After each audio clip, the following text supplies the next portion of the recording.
Mas de facto eu sempre fui um curioso, ou um idiota, se tu preferires, não é?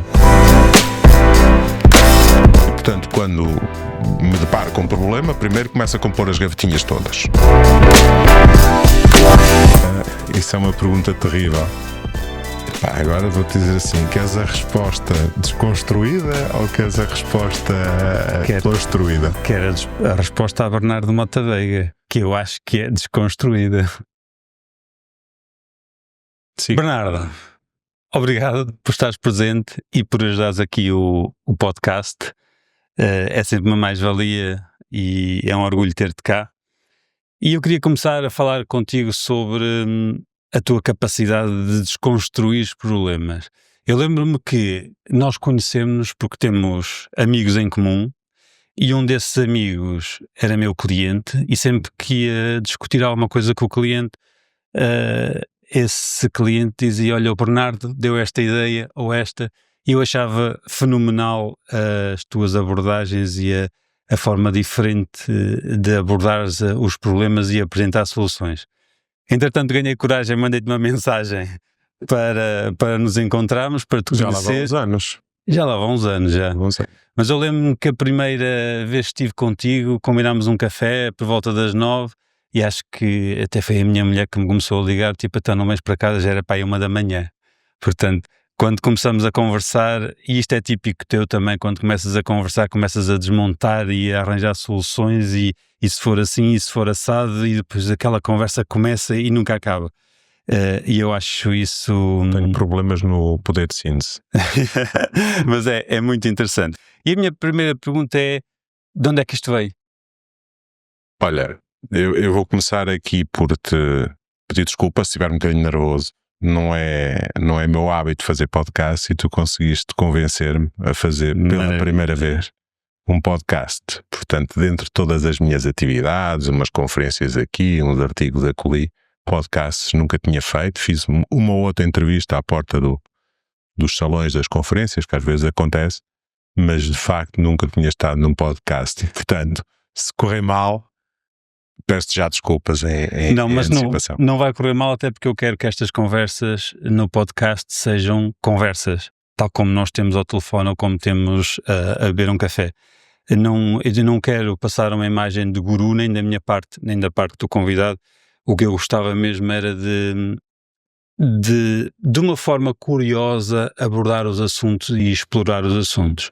E passamos então para a primeira pergunta, de onde é que isto começou? Lembras-te quando é que começaste a sentir que tinhas uma mais-valia de conseguir desconstruir os problemas?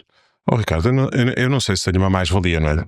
Acredito que pessoas do outro lado possam sentir que eu tenho essa mais-valia. Começo-me a convencer a mim também que sim. Mas de facto eu sempre fui um curioso, ou um idiota, se tu preferires, não é? Um idiota não no sentido do idiota parvo, mas um idiota das ideias. Sempre fui assim, desde miúdo. Adiante que o livro que mais me marcou foi O Despertar dos Mágicos. E o título diz tudo, não é? Ou seja, tem um livro que tem a ver sobre alquimia, mas também um bocadinho sobre a nossa própria evolução pessoal. Já o li há muitos anos, o meu pai deu-me há muitos anos. Li-o várias vezes, entretanto, está na altura de o voltar a ler outra vez. E portanto eu sempre fui um bocado assim. Ou seja, olhar para os problemas da forma que me parece mais lógica. Consigo, acho eu, agregar muitas variáveis ao mesmo tempo para cada problema e acho que isso permite depois dar uma solução, se calhar não tão... não a solução esperada, mas uma solução diferente. Muitas vezes isso acontece. Parece que vejo um bocadinho as coisas de uma forma diferente. E também não é à toa que me formei em Física, porque em Física também aprendemos a lidar com problemas complexos e acho que foi um pouco isso... a minha característica e depois a minha formação que me levaram a ser qual é que é um desmanchador de problemas. Qual é que é o processo quando está um assunto em cima da mesa ou um problema ou o que for, qual é que é o teu processo que provavelmente já é natural? Qual é que é o teu processo imediato de, ok, isto tem uma solução, há de ter uma solução, vamos começar a partir? Como é que é o teu processo de raciocínio? Opa, sei lá, nem te sei dizer, há coisas que são muito espontâneas, mas deixa-me dar-te aqui um critério comparativo. Portanto, eu quando recebo um problema, e um problema meu também, que também tenho problemas meus que nunca consegui resolver, não é? Quando tenho um determinado problema, não sei se te lembras daqueles contadores, uma vez escrevi acerca disso até, daqueles contadores chineses, que em África também havia muito, que tem muitas gavetinhas, e portanto quando me deparo com um problema, primeiro começo a compor as gavetinhas todas, cada peça vai para a sua gaveta, e portanto essa é a minha forma de desconstruir, ou seja, ouvir ou perceber o que é que está em causa, meter em cada uma das gavetas e depois ir tirar uma a uma para fazer uma sequência lógica de uma solução. Não sei se consigo explicar isto de outra maneira. Às vezes os problemas podem não ser problemas. A maior parte das vezes os problemas não são problemas. Aliás, um problema é sempre muito relativo. Exato. Um problema é um problema para quem não tem solução. Mas eu acho muito interessante. E até há quem procure soluções, lá está, para problemas que não são problemas. E portanto estás ali às voltas com uma solução. Por isso é que há quem diga que o tempo resolve. E muitas vezes é isso mesmo que acontece. Mas eu acho piada que tu normalmente consegues transformar o problema que está em cima da mesa em solução, que parece milagroso e é espetacular. Porque os problemas, quando tu tens muitas, aquilo que eu te estava a dizer do contador, tu tens muitas variáveis num problema. E depois tens as variáveis core. Ou seja, na realidade, das 100 coisas que tu achas que estão a interferir com o sistema, há 2 ou 3 que, se resolveres, as outras se diluem. Sabe? E, portanto, essa talvez seja uma das minhas formas. Por isso é que quando nós falamos, etc., eu agarro-me, se tu reparares, agarro-me a uma ponta do problema, a um parâmetro específico do problema, e começo a desconstruir um bocadinho daí. Portanto, depois vou às tais gavetinhas até que chega a um ponto em que as coisas menos relevantes ficam no fim da cadeia de blockchain, se tu te quiseres chamar. Achas que esse processo, essa aprendizagem veio do decorrer da vida, de formação, ou da experiência no ativo mesmo, quando começaste a trabalhar? Veio de tudo. Eu desde miúdo sempre fui assim. Sempre ajudei o meu pai nas questões que ele tinha relativamente a manutenções lá do hotel que ele tinha na altura, etc. Portanto, sempre e tu, a prática de mãos, não é prática só de cabeça. Ou seja, e tu quando encontravas uma solução e estavas junto de pessoas que não tinham essa tua skill ou essa tua capacidade, elas reagiam de uma forma positiva ou... Isso é a pergunta, isso é uma pergunta terrível. A minha maior dificuldade às vezes é conseguir que os outros percebam a solução, pelo menos à primeira. Porquê? Porque às vezes parecem coisas tão básicas que torna-se difícil para quem tem o problema aceitar que era uma coisa tão básica e se calhar tão óbvia. Portanto, muitas das vezes a dificuldade passa em, olha, resolve assim. E nós já tivemos alguns casos desses, em que parecia demasiado, como é que é dizer, estúpido para ser assim. E resultou em alguns casos. Normalmente, e falando de uma forma genérica, quando te colocam questões, a tua primeira perspectiva é aceitar ou desmontar? Não, a minha primeira perspectiva, eu diria que é primeiro desmontar, que eu não aceito facilmente um parâmetro, digamos assim. Eu coloco muita coisa em causa, às vezes em demasia, reconheço isso.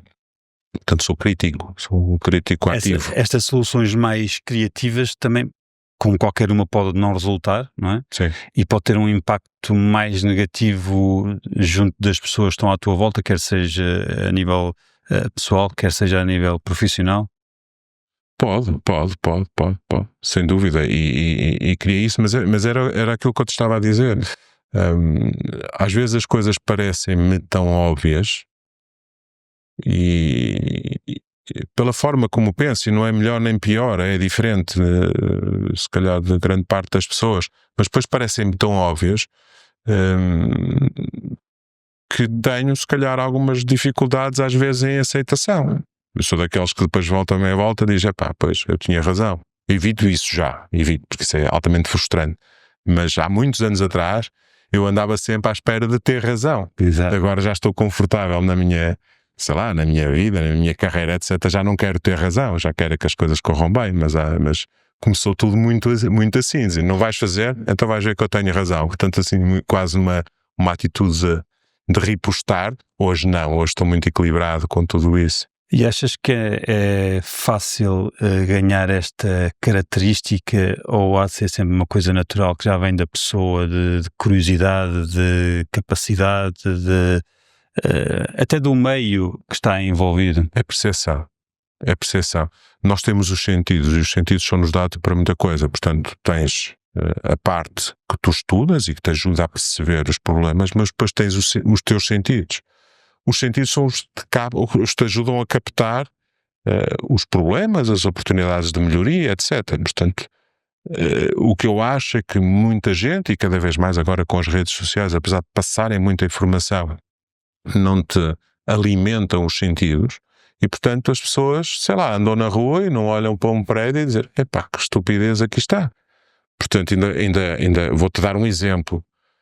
Não sei se já alguém discutiu isso, mas hoje até escrevi sobre isso, mas vou adiantar-te aqui em primeira mão.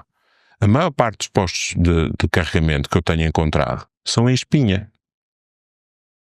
Ora, sendo em Espinha, quando eu tenho um depósito atrás, o cabo não chega ao depósito, não, à ficha. Significa que eu tenho que fazer uma manobra para colocar o carro de traseira num sítio que está em Espinha. Estás a ver a complexidade que isto está. E já vi muitos a fazerem esta figureta. Ou seja, claramente houve uma falha das pessoas, falta dos sentidos, porque aquilo não é preciso ser engenheiro para perceber. Falharam os sentidos para perceber que os lugares de estacionamento têm que ser, mesmo paralelos é arriscado, porque obriga-te a um cabo muito maior. Tem que ser perpendiculares ao carregador, que é para tu pôres ou de frente ou de trás sem estás a empacar o trânsito todo. Se calhar aí há outras nuances que têm a ver com a rentabilização dos próprios lugares, não é? E aí se calhar a economia tem mais força do que propriamente A economia tem mais força e a segurança. Sabes quantas pessoas, em bom rigor, quando fazes um estacionamento em Espinha, numa via de sentido único, em bom rigor estás a andar em contramão. Ou quando sais ou quando entras. Porque tens que pôr de traseira numa espinha. Estás a ver a complexidade que isto é. Uhum. Eu só me dei conta disto agora, porque agora tenho um elétrico há um par de meses. Disse assim, como é que é possível? E estamos a falar de postos de combustível da autoestrada. Portanto, o espaço não faltava até para stop and go, percebes? Portanto, e porquê é que isto foi feito assim? Passou ao lado este detalhe de quem dimensionou os postos. Entendo, já foi há muito tempo, ainda não havia carros. O carro que na altura usaram para referência tinha o carregador, a ficha era à frente. Percebo isto tudo, mas é preciso antecipar os problemas antes de eles serem um problema, não é? E se calhar chega a uma altura em que já se torna norma, não é? Já não há a necessidade de explorar mais um bocadinho e de pensar mais um bocadinho. Estou a falar nesta situação e noutras, não é? Quando nós dizemos que uma coisa é assim porque sempre foi assim, acabamos por nos não ter que pensar muito porque já está estabelecido que é assim. Quando é uma coisa má. Certo? É assim, porque sempre foi assim e sempre foi mau. Portanto, continuamos a ter uma coisa que está errada. E, portanto, isto tem a ver com... estavas-me a perguntar se isto era algo que veio da minha formação ou da minha vida, ou quando é que apareceu este meu sentido. Sempre fui observador, digamos assim. Eu ando na rua, ando a olhar para a rua, ando a olhar para os prédios, e sou muito crítico. E para aquela besta, vou para lá o termo, fez aquilo assim, que estupidez ali está.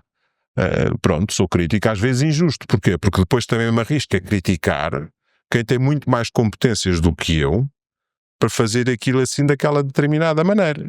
Eu, como utilizador de carro, digo que um estacionamento em Espinha é uma incompetência. E acho que não é só o meu carro que tem esse problema. Quem o fez tem muito mais competências do que eu, em gestão de trânsito, sei lá, não faço ideia. Portanto, quando és muito atento e muito crítico, depois também corres o risco de ser injusto. E agora estou na minha fase da vida de tentar não ser injusto. seja, quando olho para alguma coisa, não ter aquele sentimento de eu já pensei em tudo, eu sei tudo. Não é o caso. Não é? Olha, e tu dás por ti a estudar e a encontrar soluções para coisas que observas? Sim, muito. Eu pesquiso sempre muita coisa. Se alguém tiver acesso às minhas pesquisas Google, deve ser uma coisa absolutamente esotérica, que ainda assim do ar, e dizer, deixa ver o que é que este indivíduo pesquisa. Deve-se começar a rir do início e só para no fim.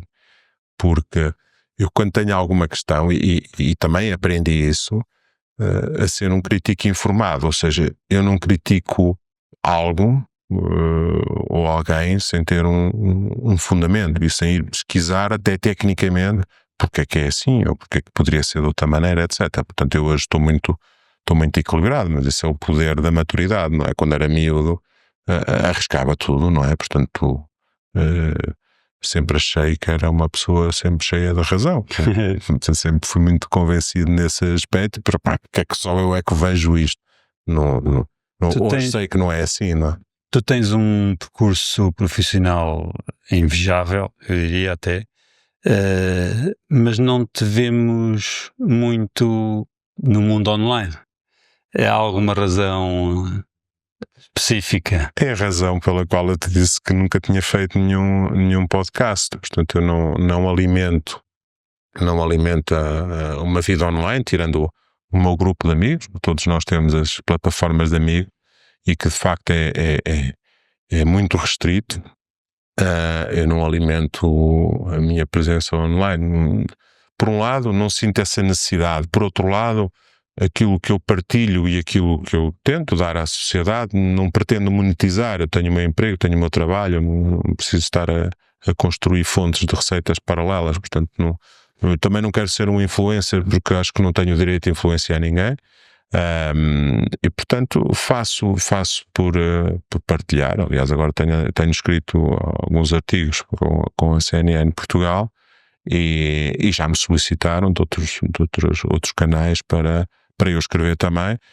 E eu sinto que não, estou bem, estou com a CNN Portugal, enquanto eles acharem que os meus artigos que são bons, eu também acho que estão no sítio certo e portanto porque é que é de me estar a dispersar e agora a escrever para todo lado, quando efetivamente tenho alguém que decidiu apostar em mim, que decidiu fazer este caminho. Portanto, a minha presença online neste momento é na CNN Portugal, por parte dos artigos, por minha autodecisão, não é? Podia estar a escrever para muitos outros sítios à data de hoje, mas acho que devo esta consideração e este respeito quando estou com uma empresa ou quando estou com uma neste caso com este canal, digamos assim.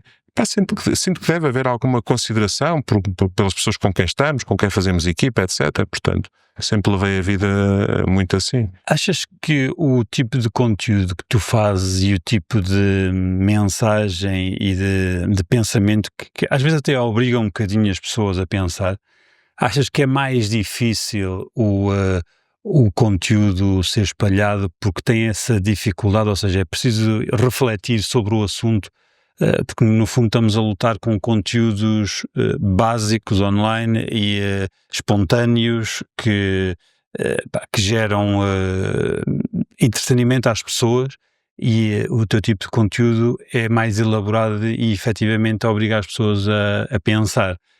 Achas que torna-se mais difícil quando o conteúdo é o correto? Torna-se mais difícil dependendo do teu objetivo. O meu objetivo é de facto levantar questões, ser construtivo, ser proativo e no fundo a minha escrita é uma escrita que eu pretendo que seja colaborativa.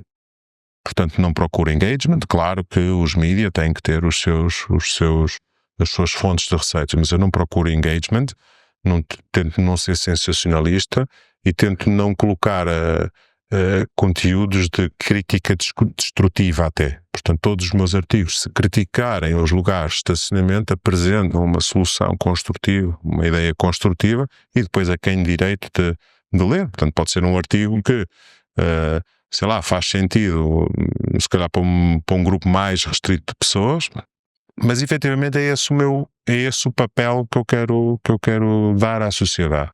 Hoje em dia, do ponto de vista de engagement, e eu também já tive o cuidado de fazer esse teste, como é óbvio, do ponto de vista de engagement, se tu disseres mal, o teu engagement dispara, não interessa o que é que tu dizes. O que é que isto quer dizer?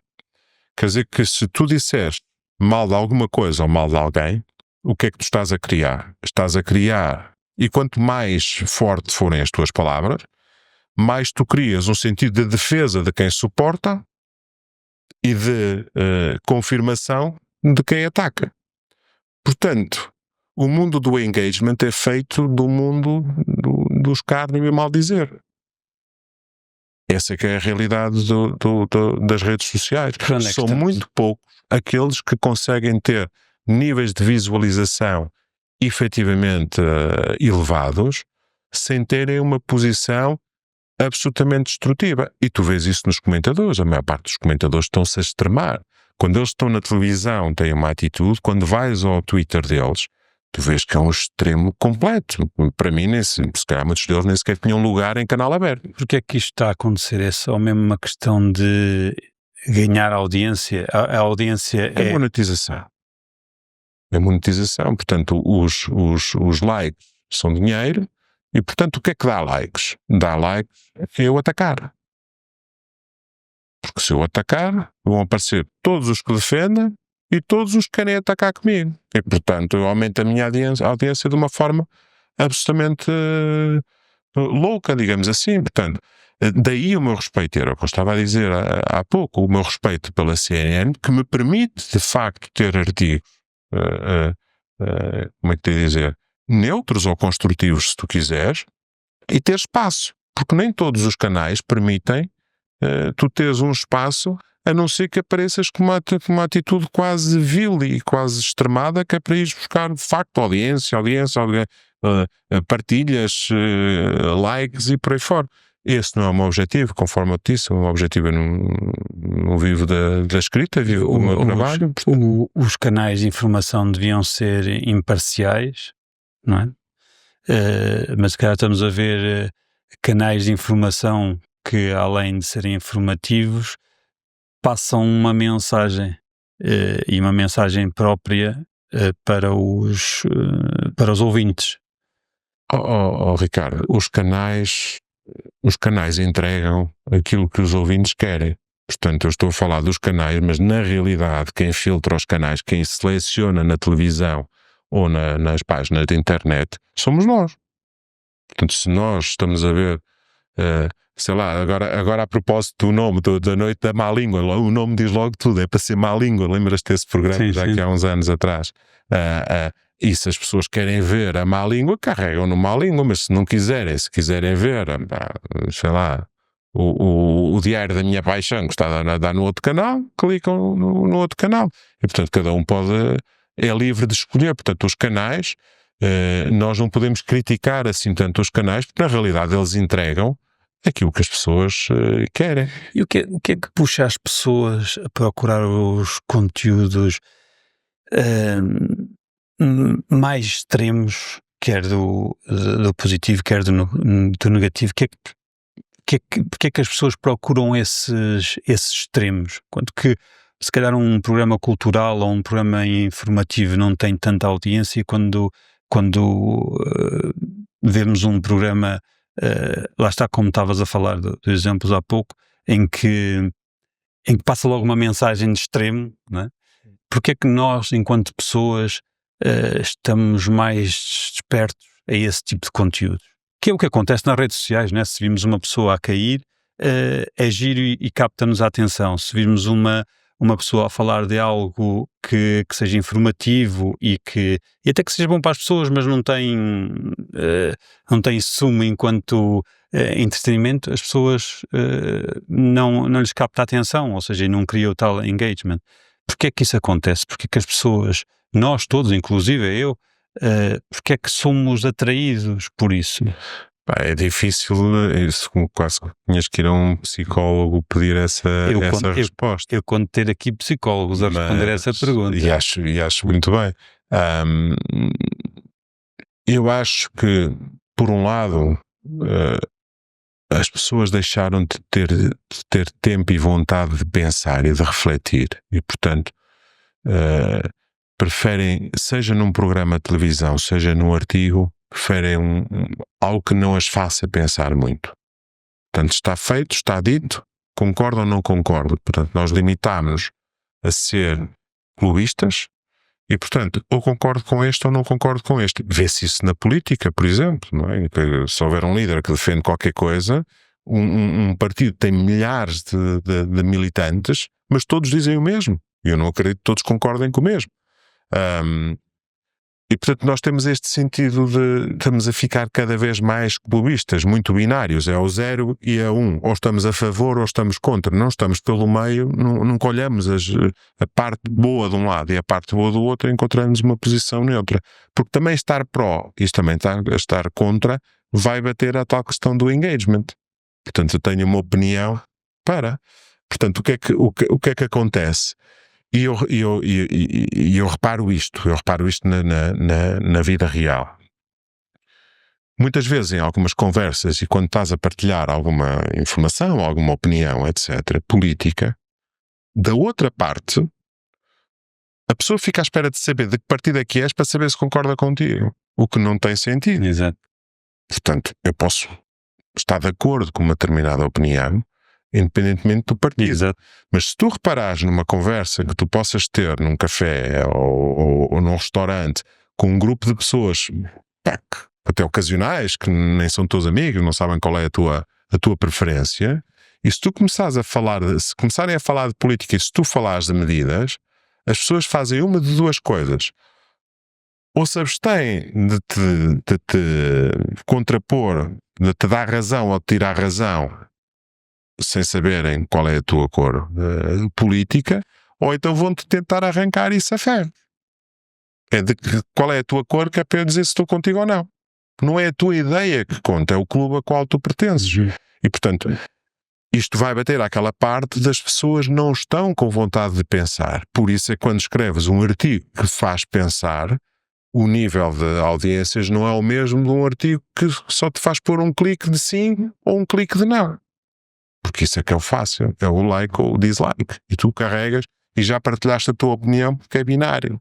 Agora, o meio termo é tu opinares, não tem razão nisto, não tem razão naquilo, não sei o quê, nisto tem razão, ou nisto não tem, etc. Começares a desconstruir o artigo que leste, nem que seja mentalmente, não precisas ir para o Facebook a tirar apostas, como eu digo, mas as próprias pessoas não tiram este tempo para pensar.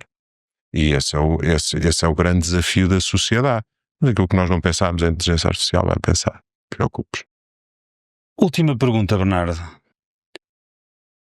O que é preciso acontecer para as pessoas mudarem? Achas que são as perguntas antes. Achas que só numa situação extrema, tipo um Covid, por exemplo, que foi extremo e global, e que as pessoas aí conseguiram mudar, alterar hábitos, ou seja, é preciso uma situação extrema para podermos começar a pensar de uma forma mais lógica, mais racional e menos consumista? Agora vou-te dizer assim, queres a resposta desconstruída ou queres a resposta construída? Quero a resposta a Bernardo Mota Veiga, que eu acho que é desconstruída. Então vou-te dizer a construída e depois digo-te a desconstruída. Na minha opinião, o que temos que mudar era aquilo que eu estava a dizer ao início. Os nossos sentidos. Temos de ter tempo para sentir os sentidos, tempo para ser críticos efetivamente, mas também precisamos de tempo para analisar o mundo. Portanto, precisamos de curiosidade. Não te esqueças que estamos, neste momento, no mundo, nunca houve tanta gente com tanta formação. O nível de estudantes com um curso universitário é brutal comparado com o que era há 40 ou 50 anos. Portanto, nós estamos a trabalhar para gente mais culta, mas também menos interessada em aprender.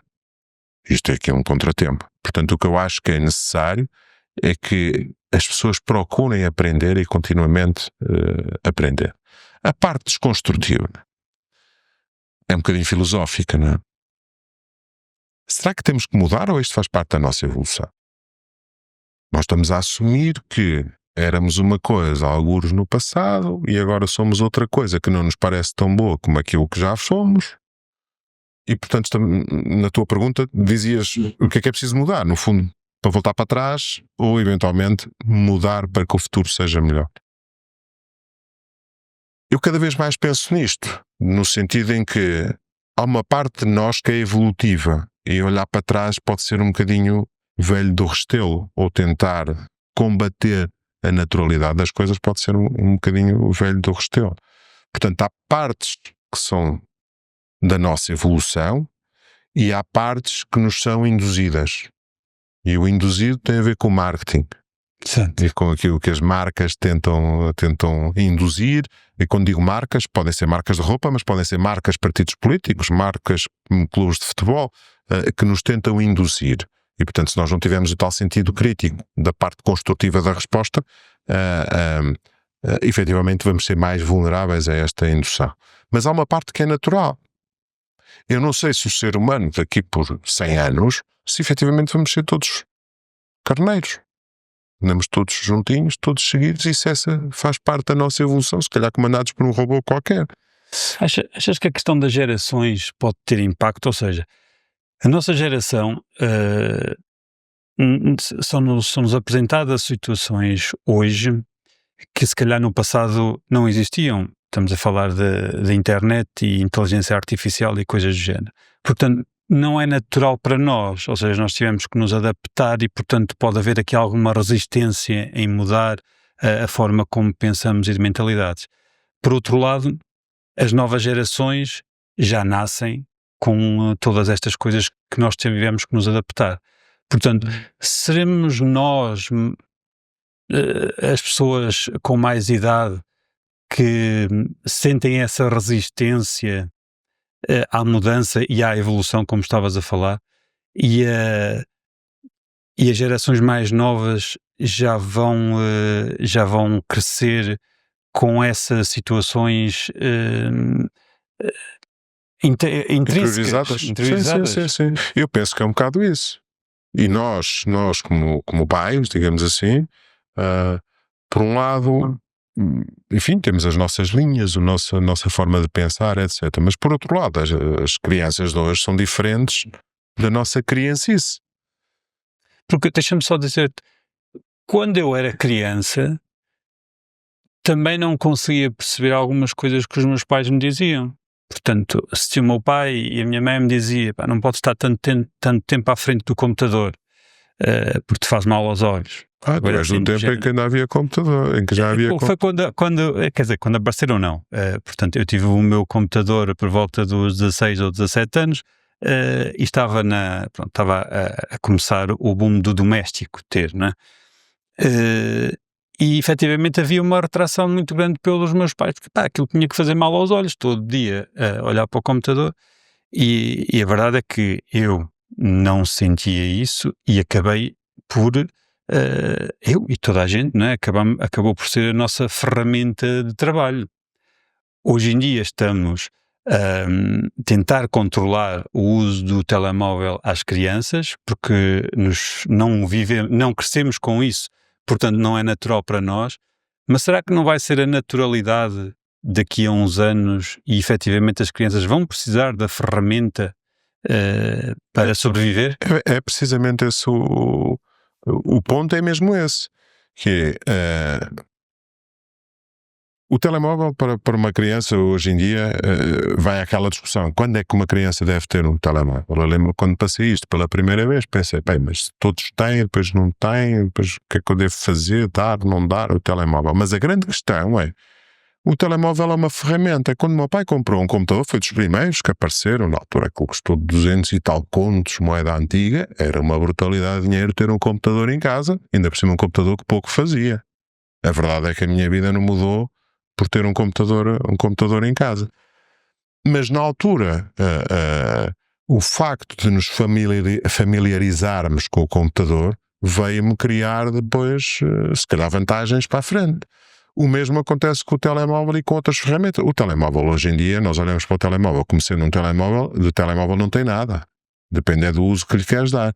Se for para andar a fazer scroll de TikToks, pois é um uso muito limitado, mas o telemóvel é muito poderoso e faz muito mais do que isso. Se calhar não é o tempo que tem que se limitar ou tem que se estudar se as crianças podem ou não, é mais é o quando. O tipo de conteúdo. É o conteúdo e é o quando. E é o quando. Sei lá, ter o telemóvel à mesa não é bom. É o quando. A seguir ao almoço, pronto, tudo bem. E tu dizes assim, mas as crianças depois não convivem tanto. Pois, mas é que se calhar faz parte da evolução não conviverem. Eu não estou a dizer que é uma evolução que eu acho fantástica. Estou a dizer que pode ser um facto.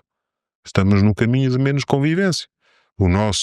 A nossa forma de conviver com os amigos, etc., há 20 anos atrás, é completamente diferente dos miúdos de agora. Sim, nós acabamos por ser altamente críticos, mas depois, na realidade, acabamos por fazer exatamente o que as crianças estão a fazer. Sim. Exato. Eu não sei se a minha filha passa mais tempo ao telemóvel do que eu. Tenho sérias dúvidas. Se por acaso puséssemos aí os números à frente, o pai usa X minutos e o filho usa X minutos. E se por acaso dessemos conta que os pais usam mais tempo... Era uma estatística gira de se fazer. Era. Cada um... Eu teria as minhas explicações, porque tenho sempre as cotações da bolsa a rolar, não é? Não, mas na maior parte dos casos, efetivamente... Mas repara, não é uma explicação. É factual. É a realidade, exatamente. Ou seja, tu usas o telemóvel é como uma ferramenta. Aquilo que eu procuro, claro. Até porque se eu estiver todo dia num telemóvel e se eu estiver numa esplanada ou seja onde for, todo dia num telemóvel, e se alguém estiver a observar, eu vou ser uma besta quadrada, não é? Todo dia no telemóvel. Mas por outro lado, se eu estiver todo dia no trabalho ao computador, se calhar já me veem como uma pessoa produtiva. Exatamente. E efetivamente pode ser exatamente a mesma coisa, porque efetivamente as ferramentas que eu hoje tenho no telemóvel substituem em grande parte as que eu tenho no computador. Portanto, lá está, depende muito da utilização. O telemóvel é um computador, é um telefone, é tudo junto, portanto tudo vai depender do uso que lhe dão, e as crianças é a mesma coisa. Agora, voltando ao início da conversa, que é efetivamente o tipo de conteúdos que aparecem na internet à data de hoje e que captam de facto a atenção, enfim, é o que o mercado quer, por isso é que eu digo, pode ser mais evolutivo do que outra coisa. São conteúdos muito vazios, a verdade é esta. Portanto, existem 50 milhões ou coisa do género de influencers, pelo menos vi um artigo sobre isso. Portanto, o problema não é o equipamento, é o que lá está. O problema são os conteúdos. Imagina que utilizavas o telemóvel como um e-book. Sim. Para leres um livro. Portanto, e agora até estão a aumentar, estão a fazer os telemóveis maiores, né? Os folder. Imagina que muita gente passa a usar aquilo para ler livros. Portanto, os livros impressos vão descer ainda mais as vendas, e o telemóvel vai aumentar o consumo de dados.